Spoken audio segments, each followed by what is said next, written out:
Part of my job is definitely having people with the sacred space, sharing what they feel, and just having a really great time and laughing from time to time.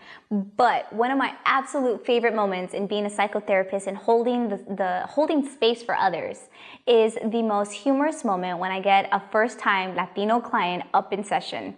And they're trying to ask me so many questions, and particularly if anybody's gonna find out if they're there. Like, they're literally hiding, coming up into the building like, can't nobody see me, with a little hoodie, and they're still trying to just even be like, well, who's gonna find out about this? When you text me, can you only text me during these times? And how does this work? Is my insurance gonna find out? Or how do we do this just cash pay, you know, like just low so nobody knows?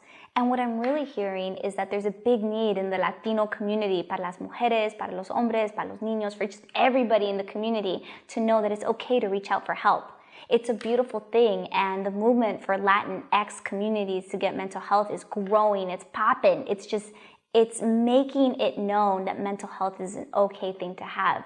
I even remember the first time I got therapy. Like, I remember being so shamed just sitting there in the chair waiting for my appointment and knowing that my therapist wasn't Latino. He just wasn't. He was opposite of me. And I was wondering, how is this going to work?